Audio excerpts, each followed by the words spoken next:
The year was 2347, and Earth had finally become one world. After hundreds of years of fighting each other, humans had put aside their differences. They built cities that floated in the sky. They made power from the stars themselves. They were building ships to carry their children to distant worlds. For the first time in history, humanity looked to the future with hope. Admiral Catherine Cole stood on the bridge of her ship, the UEC Vigilance.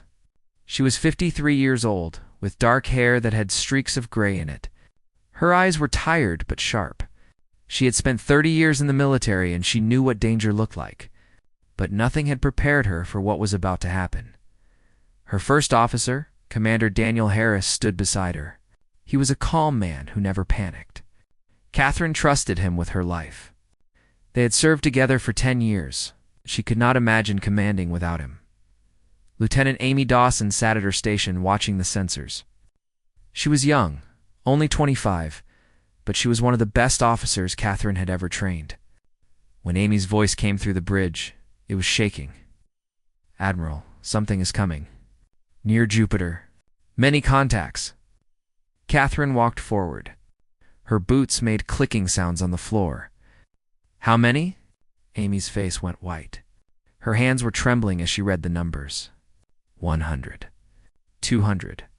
500. She looked up at Catherine with fear in her eyes. "Over 1,000 ships, Admiral. They are coming straight for Earth." The bridge went silent. Everyone stopped breathing.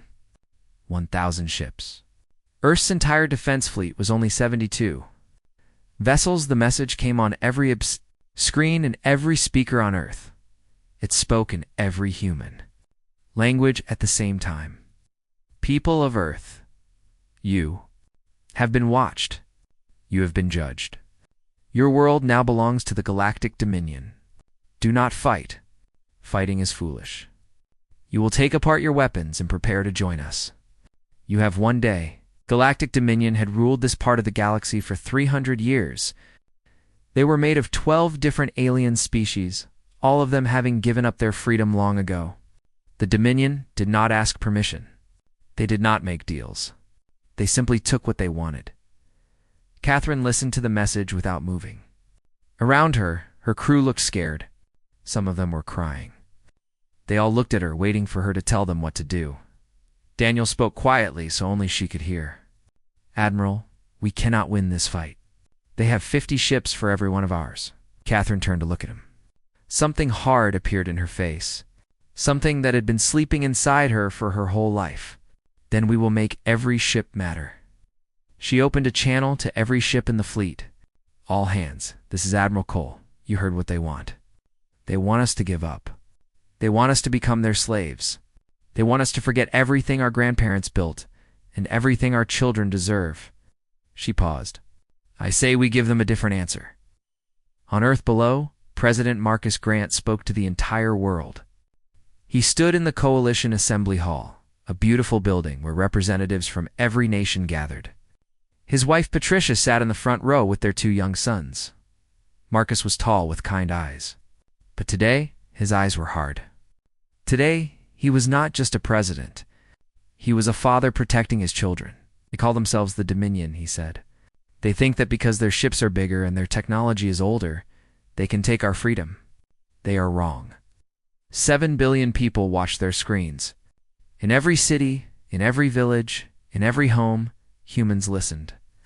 "We will not give up. We will not obey. We are humanity. We kneel to no one." The first battle happened 12 hours later, near Mars. Admiral Cole put her fleet in a defensive position around the red planet. She used the moons as hiding places. The Dominion commander was a reptile creature named Vexinar. He had conquered 30 worlds. He had never lost a battle. He expected the humans to run away or surrender. They attacked instead. The UEC Vigilance led the charge. Its guns ripped through Dominion shields like they were paper. Human pilots flew small fighter ships between the giant alien vessels. They found weak spots that Dominion builders had never thought to protect. They fought like people who had nothing to lose. Vexinar watched his screens in confusion. His ships were being damaged. Some were being destroyed. This was not supposed to happen. They're not running away, he hissed to his officers. Why are they not running away? His tactical officer, a four-armed creature named Keth, answered him. Because, Commander, they have nowhere to run. They are protecting their home. The Battle of Mars lasted 6 hours. Humanity lost 43 ships, but the Dominion lost 60-1. It was not a victory. Earth's fleet was almost gone. The Dominion still had over 900 ships, but something had changed.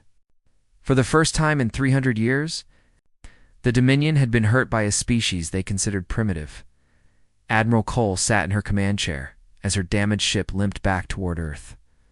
Around her, her crew was exhausted. Many of them were wounded. The medical bay was full. Daniel stood beside her, a bandage wrapped around his head. Admiral, what do we do now? Catherine looked out at the stars. Somewhere out there, the Dominion fleet was regrouping. They would come again, and next time, humanity would have even fewer ships to fight with. But she was not afraid. She was angry, and she was proud. We showed them something today, she said. We showed them that humans do not give up easily. We showed them that freedom is worth dying for. She opened a channel to the Dominion fleet and sent one final message. You came here to break us. You failed. Come and try again. We will be waiting, across Earth. People watched the news about the battle. They saw the footage of human ships fighting against impossible numbers. They saw their pilots dying to protect them, and something changed in their hearts. Fear turned into anger. Despair turned into determination.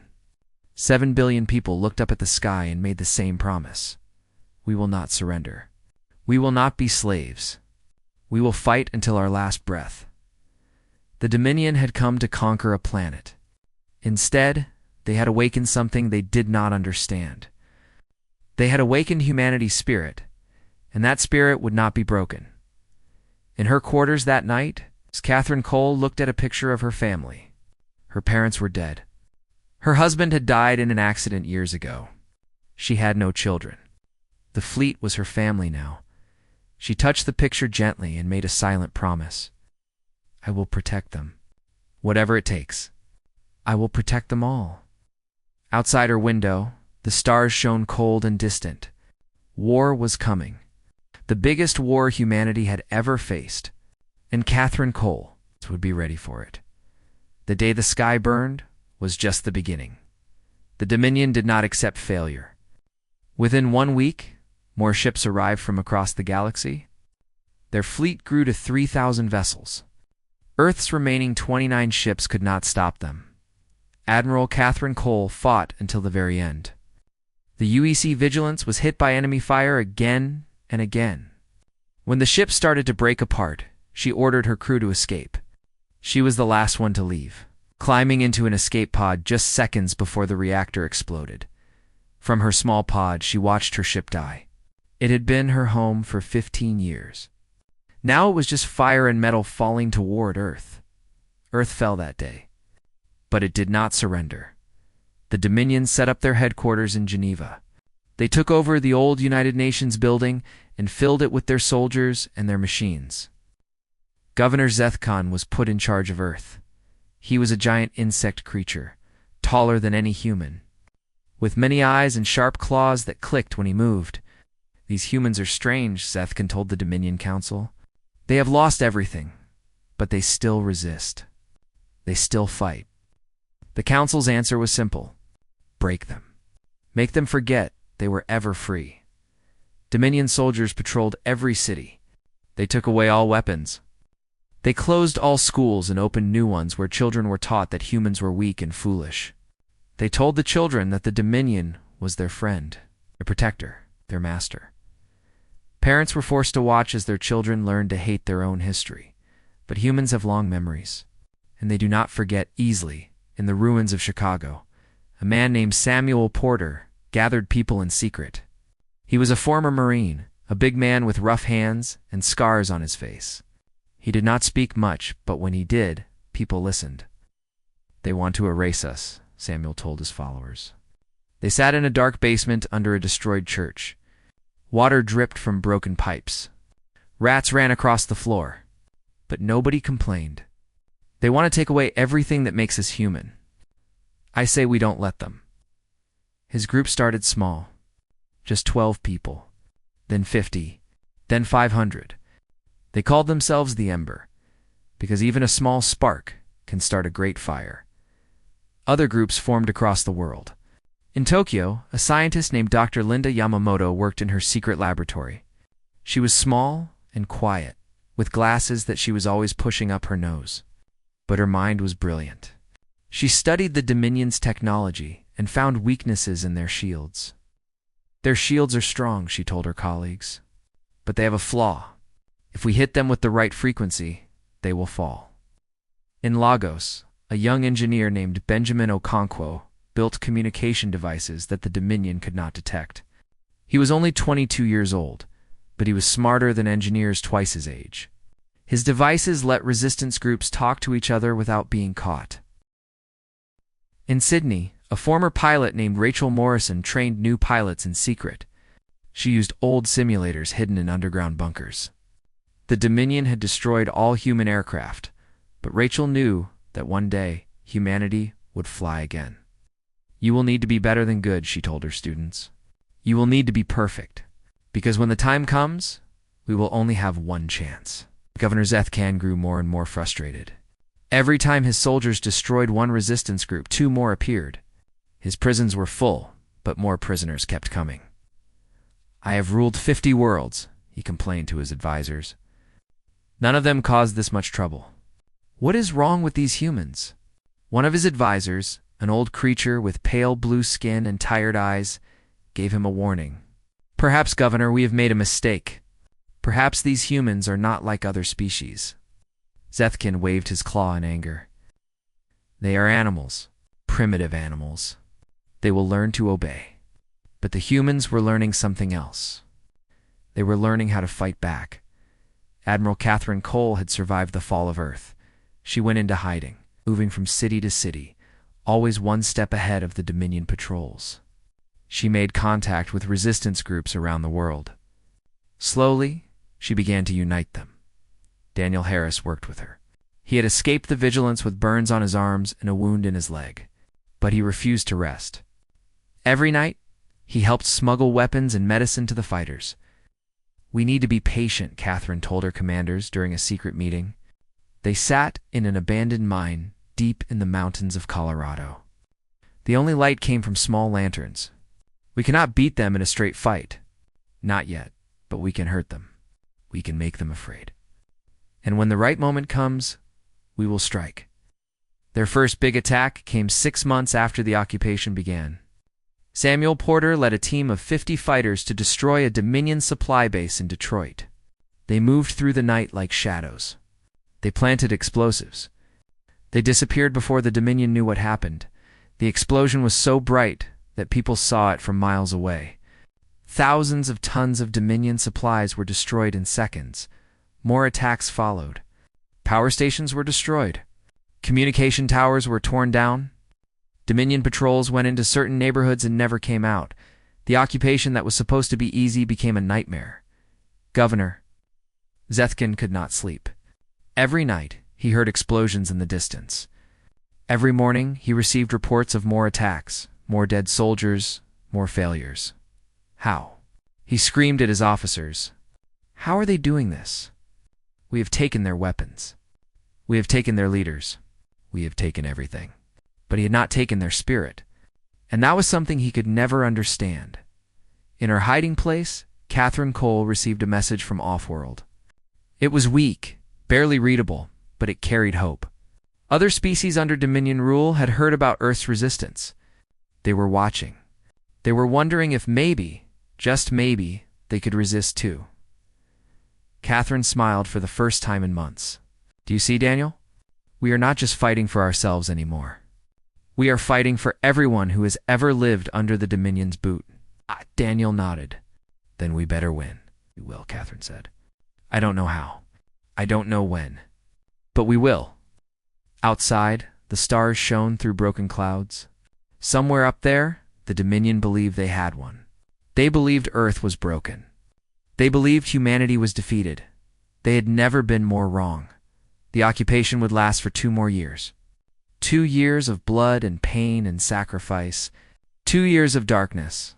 But in that darkness, a spark was growing. And soon, it would become a fire that would burn across the stars. Humanity was not broken. Humanity was preparing. And the Dominion had no idea what was coming. The turning point came exactly 1 year after.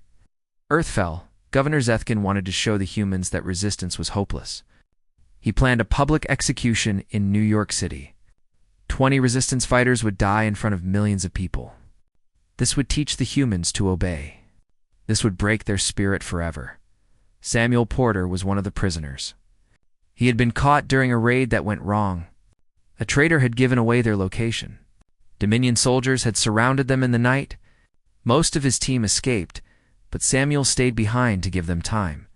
Now he stood on a platform in the middle of Times Square. His hands were tied behind his back. His face was covered in blood and bruises, but he stood straight. He did not look afraid.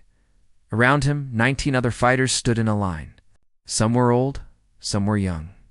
There was a grandmother who had hidden resistance fighters in her home. There was a teenager who had carried messages between groups. There was a doctor who had saved wounded fighters instead of reporting them. Millions of people were forced to watch. Dominion soldiers stood everywhere, their weapons ready. Giant warships floated above the city, blocking out the sun. A Dominion announcer spoke in a loud, cold voice. These criminals have broken the law. They have fought against the Dominion. They will now pay the price. Let this be a lesson to all humans. Resistance is death. Samuel Porter laughed. Everyone stared at him. The announcer stopped speaking. Even the Dominion soldiers looked confused. You still don't understand, Samuel said. His voice was rough, but the speakers carried it across the entire plaza. You can kill me. You can kill all of us. But you cannot kill what we believe. You cannot kill freedom. At that exact moment, the sky exploded. Catherine Cole had planned this for months. In secret factories hidden underground, humans had built ships. Not many, only about 100. But they were enough. The ships rose from their hiding places all across the planet. They screamed up from the oceans, from the deserts, from the mountains. Human fighters flew down from the clouds and attacked the Dominion warships. On the ground, resistance cells attacked at the same time. Thousands of fighters appeared from nowhere. They overwhelmed the Dominion guards. They cut the prisoners free. Samuel Porter felt someone pull the ropes from his hands. He turned and saw a young woman with dirt on her face and fire in her eyes. Time to go, she said. Samuel grabbed a weapon from a fallen guard. Not yet. First, we finish this. The Battle of New York lasted 8 hours. 3 Dominion warships crashed into the ocean. Governor Zethkin's own ship was damaged so badly that he barely escaped alive. Thousands of Dominion soldiers surrendered or fled. When the sun rose the next morning, New York City was free. But the most important thing was not the battle. It was what happened after. The resistance had planned something special. They had built hidden transmitters all over the world. During the battle, they broadcast everything. Samuel's words, the attack, the victory, they sent it out into space, to every world under Dominion control. On Keller Prime, a water world far across the galaxy, a young female named Sirith watched the broadcast in secret. Her people, the Kalari, had been slaves to the Dominion for 300 years. They had forgotten what freedom meant. Sirith was 20 years old. She had webbed hands and blue-green skin. She had never seen anything like what was on her screen. Humans, a species she had been taught to consider inferior, were standing against the Dominion. They were fighting. They were winning. If they can do it, she whispered to her friends, why can't we? The same thing happened on dozens of worlds. On Vrex, a mining planet, workers who had slaved their whole lives began to talk about rebellion. On Thalos, a world of gentle giants who had given up fighting long ago, elders remembered ancient prophecies about a people who would light a fire in the darkness. The Dominion Council was afraid for the first time in centuries. This is not just a rebellion, said High Counselor Morthen. He was the supreme leader of the Dominion, a creature so old that no one knew his true age. This is a disease. These humans are infecting the galaxy with dangerous ideas. He made a terrible decision. We will not try to control Earth anymore. We will destroy it. Kill every human. Leave nothing alive. The order went out. The Dominion's greatest fleet, the Annihilation Armada, was assembled. 3,000 of their most powerful warships. They were led by Admiral Kethvern, the most feared military commander in the galaxy. He had never lost a battle. He had destroyed entire civilizations. His mission was simple: complete extinction of the human species. Catherine Cole received the intelligence from spies within the Dominion. She gathered her commanders in their hidden base. Samuel Porter was there, his wounds still healing. Dr. Linda Yamamoto was there with new weapons she had designed. Benjamin Okonkwo and Rachel Morrison sat together, looking worried. "They're coming to kill us all," Catherine said. Her voice was calm, but her hands were shaking. "Every man, woman, and child on Earth, they have decided we are too dangerous to live." The room was silent. Daniel Harris spoke first. "What do we do?" Catherine looked at each of them. These were the bravest people she had ever known. They had fought when there was no hope. They had sacrificed everything for freedom. They deserved the truth. We fight. But this time, we are not alone. She turned on a holographic map. It showed stars all across the galaxy. On many of them, small lights were blinking. The spark we lit has started fires everywhere. Rebellions are rising on 12 worlds. The Dominion is stretched thin. They are fighting on too many fronts. For the first time in 300 years, they are weak. Samuel leaned forward. "How do we turn that into a victory?" Catherine's eyes were hard. "We do something they never expected. We take the fight to them, and we get help." She looked at the map again. At all those blinking lights, all those species who had watched humanity fight, all those people who had started to remember what freedom meant. We are going to build an alliance. We are going to unite every species that wants to be free. And together, we are going to tear the Dominion down. It was a crazy plan. Impossible, probably. The Dominion had ruled for 300 years. They had crushed every rebellion. They had destroyed anyone who challenged them. But Catherine Cole had learned something important. When people believe in something, truly believe in it, they can do impossible things. "Get ready," she told her commanders. "The real war starts now." Outside, the stars waited. Somewhere out there, enemies were gathering. Allies were hoping. The fate of the galaxy hung in the balance, and humanity was about to show everyone what they were made of. The plan was crazy. Perhaps the craziest plan in human history. While the Annihilation Armada flew toward Earth, humanity would reach out to the stars and build an army of free peoples. But first, they needed friends. Admiral Catherine Cole took a small, fast ship called the Hope's Dawn. She flew it herself, with only Daniel Harris and a small crew. They traveled through Dominion space, hiding in asteroid fields and gas clouds. Always moving, always watching. Their first destination was Keller Prime. The Kaleri lived underwater. Their cities were built on the ocean floor, beautiful structures of coral and crystal. For 300 years they had served the Dominion. They harvested precious minerals from the deep sea. They built parts for Dominion ships. They had forgotten they were ever free. But Cirith had not forgotten. The young Kaleri woman had watched the broadcasts from Earth. She had started talking to others. Quietly at first, then louder. Within months, she had organized a resistance movement. Catherine met her in an underwater cave, far from the Dominion patrols. Cirith looked at the human admiral with her large, dark eyes. She had never seen a human before. "You are the one who defied the Dominion," Cirith said. Her voice bubbled through a translator device. "Your courage inspired my people." Catherine shook her head. "We were just the first to say no. You found your own courage." Cirith extended one of her webbed hands. Catherine took it.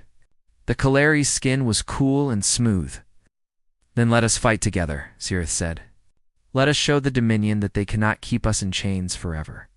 The alliance between humans and Kalari was the first. But it was not the last. On Vrex, the insectoid miners had already begun their rebellion. They lived underground, in tunnels that stretched for thousands of miles. They knew every weakness in the Dominion's infrastructure. They knew where the power cables ran. They knew where the communication lines were buried. A Varixian leader named Chacter met with Catherine. In a dark tunnel deep beneath the planet's surface.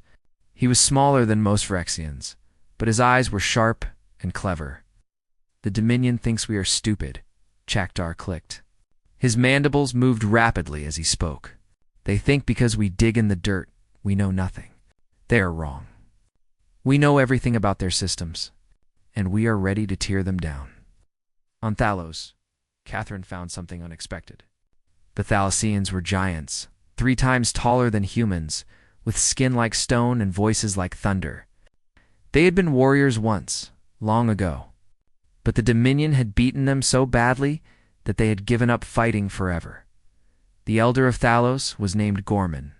He was ancient, his stone skin cracked and gray. When Catherine asked for his help, he shook his massive head. "Cannot fight," he said. "The Dominion broke us. They killed our children. They destroyed our spirit." Catherine looked up at him. She was tiny compared to him, but her eyes burned with determination. "I understand," she said. "The Dominion hurt you badly.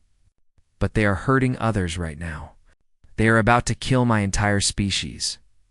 Every human child will die if we do not stop them." Gorman was silent for a long time. Finally, he spoke. "We have ancient ships. Hidden for 300 years, we swore never to use them again. But perhaps it is time to remember who we were." The Thalassians joined the alliance, back on Earth. The preparations continued. Dr. Linda Yamamoto had made her greatest discovery. She found a way to collapse Dominion shields with a special energy pulse. "It will not work on all of them," she warned. "But if we can take down even some of their shields, our weapons can hurt them." Benjamin Okonkwo built a new communication system. It allowed instant messages across vast distances. For the first time, the Resistance could coordinate attacks across multiple star systems. Rachel Morrison trained pilots day and night. She pushed them harder than they had ever been pushed. Some of them complained. Some of them cried. But none of them quit. When the battle comes, she told them, "You will need to fly better than you have ever flown. You will need to fight harder than you have ever fought. The survival of humanity depends on you." Samuel Porter organized the ground defense. 5 million resistance fighters, armed and ready. Farmers with rifles. Factory workers with explosives. Teachers with medical kits.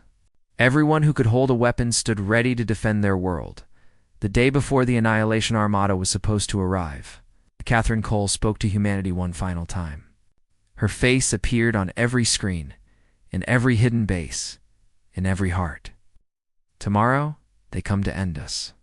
They believe that because they are stronger, because they are older, because they have ruled for centuries, they have the right to decide whether we live or die. She paused. "They are wrong." Her voice grew stronger. "We are not fighting alone anymore. Species from across the galaxy have joined us." They looked at humanity and saw something they had forgotten. They saw that freedom is worth fighting for. She looked directly into the camera. "Tomorrow, we show the galaxy what humans are made of. Tomorrow, we fight not just for Earth, but for every being who has ever dreamed of being free. Tomorrow, we win or we die trying." The broadcast ended. Across the planet, 5 million fighters checked their weapons. In orbit, human ships powered up their engines. In distant star systems, Kalari submarines, Vrexian destroyers, and massive Thalassian dreadnoughts prepared to make the jump to Earth. Admiral Kethvern and his Annihilation Armada emerged from hyperspace exactly on schedule. 3,000 warships, the most powerful fleet in the galaxy. They had destroyed 100 worlds. Earth would be just one more. Kethvern arranged his ships in perfect formation. He was confident. Arrogant, even. This would be easy. These humans were primitive. They had no chance. All ships, "Prepare extinction protocols," he commanded. "Leave nothing alive." But then his sensors started screaming. Ships were appearing behind him. Not human ships alone. Colliery vessels with their sleek, water-shaped hulls. Phyrexian cruisers covered in spikes and weapons. Massive Thalassian dreadnoughts. Each one as big as a small moon. The Free Worlds Coalition had arrived. Catherine Cole's voice came through on all frequencies. "Admiral Catherine, you came here to slaughter a helpless world. Instead, you find an alliance of free peoples. We are not afraid of you anymore. This is your one chance. Surrender, and your crews will live. Fight, and you will learn that freedom is stronger than fear." Catherine's claws gripped his command chair so hard they left marks. For the first time in his long career, he felt something he had never felt before: doubt. But he pushed it away. He was Admiral Catherine. He had never lost. He would not lose now. "Destroy them all," he ordered. The battle for Earth began. The battle was the largest the galaxy had ever seen. 3,000. Dominion warships against 2,000 Coalition vessels. The Dominion had more ships, bigger weapons, and 300 years of experience. But the Coalition had something the Dominion had lost long ago. They had the willingness to sacrifice everything for something greater than themselves. Admiral Catherine Cole stood on the bridge of the Humanity's Pride, a massive ship built in the secret shipyards on the moon. Daniel Harris was beside her, along with representatives from each allied species: Cirith from Keller, Chacter from Vrex, a young Thalassian warrior named Tharn, whose grandfather was Elder Gorman. "All ships begin the attack," Catherine ordered. "Remember what we are fighting for. Not just victory.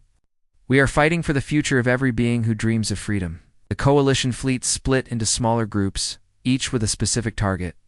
Human pilots led attacks on the Dominion's command ships. Colliery submarines, converted for space combat, slipped through enemy formations and struck from behind. Thalassian dreadnoughts moved forward like mountains made of metal, absorbing enemy fire that would have destroyed smaller ships. Dr. Linda Yamamoto's shield disruption technology worked perfectly. Dominion shields flickered and died. For the first time, Coalition weapons could damage ships that had seemed invincible in space. The battle was chaos. Ships exploded. Fighters weaved between massive cruisers. Energy beams cut through the darkness. The void was filled with fire and death on Earth below. The ground battle was just as fierce. Dominion landing craft tried to establish positions all over the planet. But Samuel Porter and his 5 million fighters were waiting. They fought in the ruins of cities. They fought in forests and deserts and mountains. They fought with guns and knives in their bare hands if they had to. In Chicago, Samuel led the defense personally. Dominion soldiers advanced in perfect formation, their armor shining, their weapons ready. They expected the humans to run. The humans charged. "Hold nothing back," Samuel shouted. He fired his weapon until it was empty, then picked up another. Around him, ordinary people fought like heroes. A baker threw grenades. A teacher dragged wounded fighters to safety. A child carried ammunition to the front lines. The Dominion soldiers fell back. They had never faced enemies like this. Enemies who were not afraid to die. Enemies who fought not for money or power, but for their homes and families in orbit. Admiral Catherine watched his fleet being destroyed. This was impossible. He had 3,000 ships. He had the most powerful weapons in the galaxy. How were these primitives winning? He made a desperate decision. If he could kill the Coalition's leader, maybe he could still turn the battle around. All available ships attacked the Humanity's Pride. Destroy that human admiral. 12 Dominion cruisers broke formation and attacked Catherine's flagship. The ship shook violently as enemy fire struck the hull. Alarms screamed. Lights flickered. Crew members were thrown to the floor. "Admiral, we need to retreat," Daniel shouted. Catherine gripped her command chair. "No. We hold this position. All ships converge on my location. Let us finish this together." What happened next became legend. Coalition. Ships from every species rushed to defend the Humanity's Pride. Human destroyers placed. themselves between Catherine's ship and enemy fire. Kaleri fighters swarmed the attacking cruisers, stinging them again and again.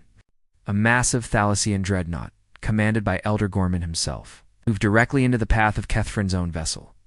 Gorman's voice came through the communication system. For 300 years, we hid in shame. No more. Today, Thalos remembers what it means to fight. His ship rammed Catherine's flagship. Both vessels exploded in a blinding flash of light. Admiral Catherine, who had never lost a battle, died in the fire. Without their commander, the Dominion fleet broke. Ships that had conquered worlds turned and fled. Of the 3,000 vessels that had come to destroy humanity, fewer than 400 escaped. On Earth, the remaining Dominion ground forces surrendered within hours. Samuel Porter accepted their surrender in person. He took the weapon from the Dominion commander's hands and looked him in the eyes. "Tell your masters that Earth is free, and it will stay free forever." The victory at Earth was just the beginning. Across the galaxy, news of the battle spread like fire. On every Dominion world, oppressed species rose up. They had seen that the Dominion could be beaten. They had seen that freedom was possible. Within 1 year, the Dominion collapsed. The Council was overthrown. High Counselor Morthan disappeared, and no one ever found him. Species that had been slaves for generations finally breathed free air. The Free Worlds Coalition became a new kind of government. Not one built on fear and force, but on cooperation and respect. Every species had an equal voice. Every world had the right to govern itself. They asked Catherine Cole to be the first president. She refused. "I am just a soldier," she told the assembly of species gathered on Earth.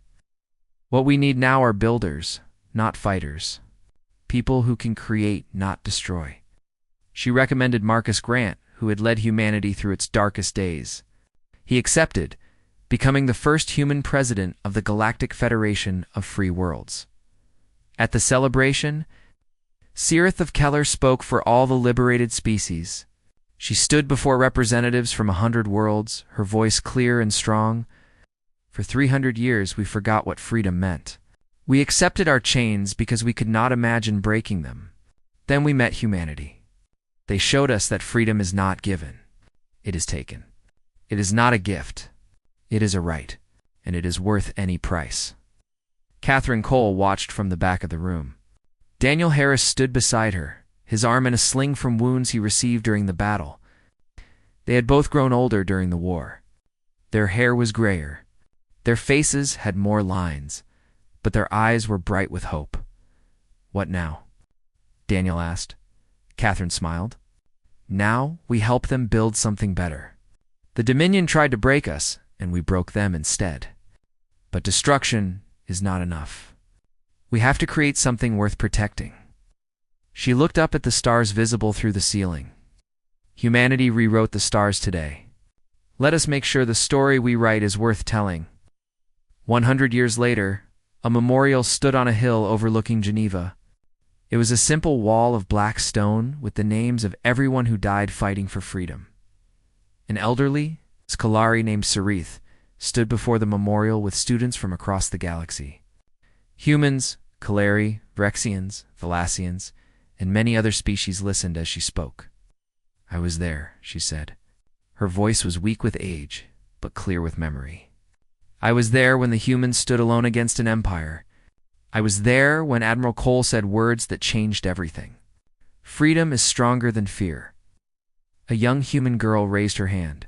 "Were they scared? The ones who fought?" Cirith smiled. "Of course they were scared. Only fools feel no fear. But they fought anyway. That is what courage means. Being afraid and doing what is right anyway." She touched a name on the wall. Samuel Porter. He had died defending a hospital full of wounded during the final battle. The Dominion thought they could break Earth's freedom. Instead, humanity broke their chains and helped break ours. They did not just rewrite the stars. They rewrote what it means to be free. Above them, ships from 100 worlds crossed the sky. Free ships, traveling freely between free stars. A sight that would have been impossible a century before. The story of humanity's fight had become legend. It was told on every world where beings could speak, and the lesson it taught echoed through the ages. Freedom cannot be taken from those who refuse to surrender it. And when free peoples stand together, nothing in the universe can stop them. The Dominion had tried to break Earth. Instead, humanity had risen and rewritten the stars, and the stars would never forget.